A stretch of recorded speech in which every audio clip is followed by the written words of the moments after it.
Hello, Desmond. How are you Hi, doing? I'm good, Nelson. Welcome to Perspective, Desmond. This is a channel where people get to showcase their uniqueness and answer interesting question that is posed at their area of expertise, which in your case is graphic designing. And as your brand name will say, Steph Illustra. Welcome to the podcast once again. Thanks, my boss. Thanks, my boss. I'm happy to be here, actually.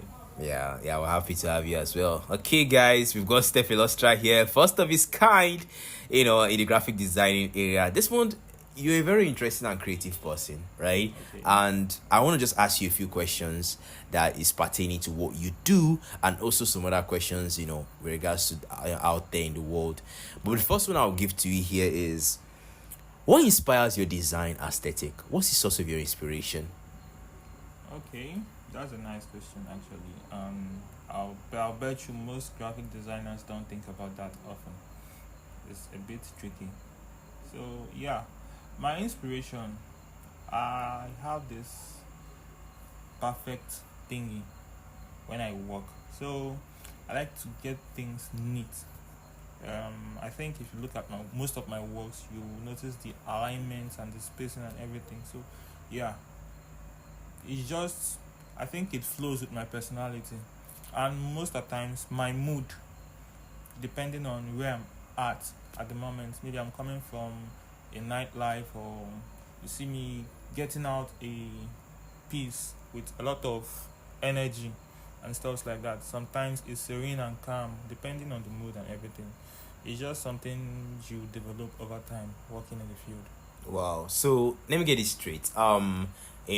Nightlife, sometimes depending on the mood, Yeah. right, and other things. Wow, that's quite interesting there. The inspiration is random. You can just like lying down and looking at it, and you see the pattern. You be like, wow, that makes sense. Like with graphic design, everything goes. Wow.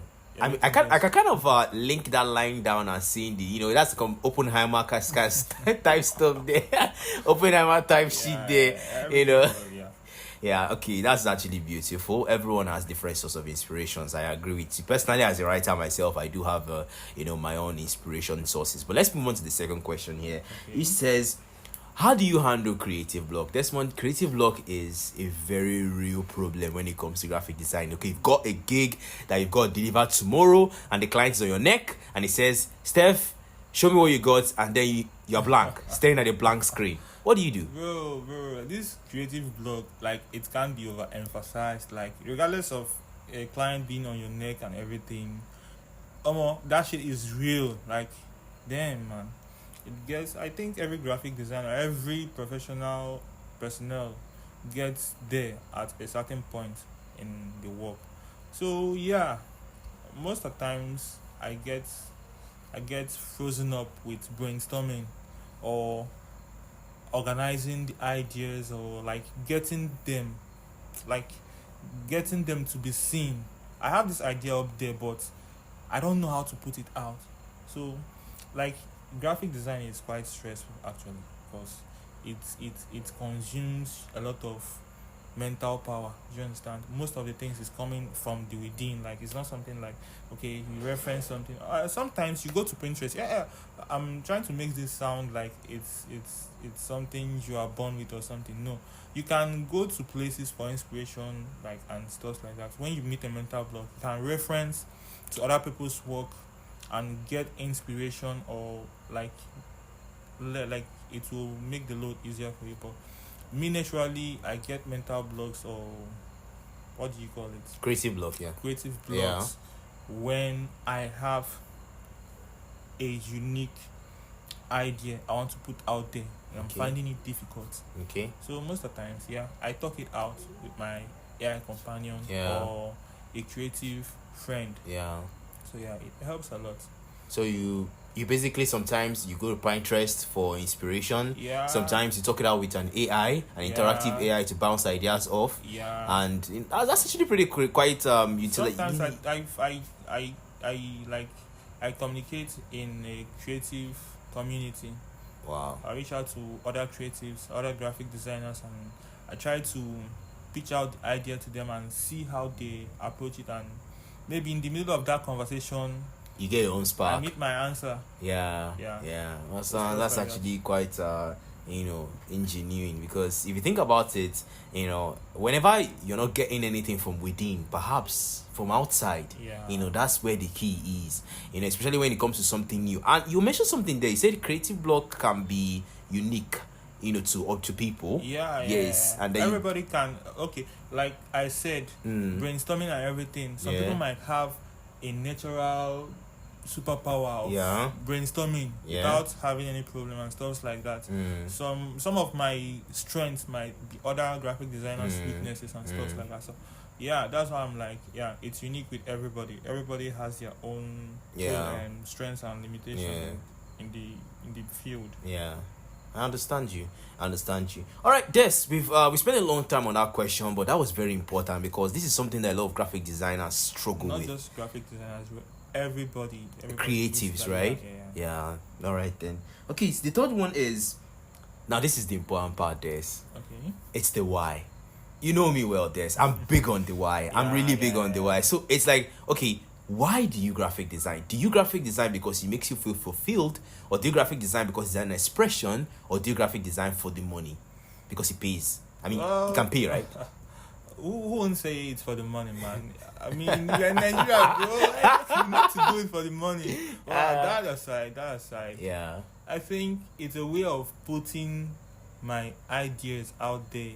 Like, I think out loud. Yeah. Sometimes I find myself calling my mind a graphic mind. Wow. I paint pictures up there. So, yeah, sometimes I want to get a piece of it out there. Yeah. And, yeah. So you've got a mental Pinterest up there. Is that one? Why are you relating to Pinterest? There are other platforms like Dribble and other Behance, and yeah, it's just like pushing out a piece of my mind. Okay. Like when writers write, and their books gets read, and stuff like that. Yeah. We design to be seen. Like when people see our work and appreciate it. Expression and appreciation. It's very fulfilling. It's very fulfilling, and it's a space I've gotten so comfortable around. Okay. Find myself doing the work seamlessly. Sometimes I enjoy the process, although it's ask any graphic designer. It's not something fun to do. Per se, but yeah. As the dark side of graphic designing. That shit is dreamy, man. But that's another episode for the podcast that I did, because time is fast spent. But this a final question for you today here is, I'm a student, right? I'm going to university, and I have some level of experience, but I'm not good enough to actually like monetize my skill yet. But I want to, because I want to be able to support myself in school, right? So now you're someone that has done that already. You've achieved monetization. You've worked with different clients, right? Yeah. If I were just learning, what advice would you give to me on how I can save my time, my effort, and my money, while I'm trying to monetize my skill? What would you tell me? Okay. First things first, seek mentorship. Okay. Graphic design, I learned graphic design self-taught. Yeah. So over the years I really went through hell trying to figure out the price tag for a design and stuff like that. But I think that would come naturally when you have a mentor, someone that shows you the rope and like get you to understand how this and that is done. Yeah. And another core value you should have within you in this field, I think the vision. Your vision about your brand, not just graphic designers, every other aspect of any professional field. The vision you have for the brand matters a lot. Do you understand? It's just like, okay, let me give you an illustration.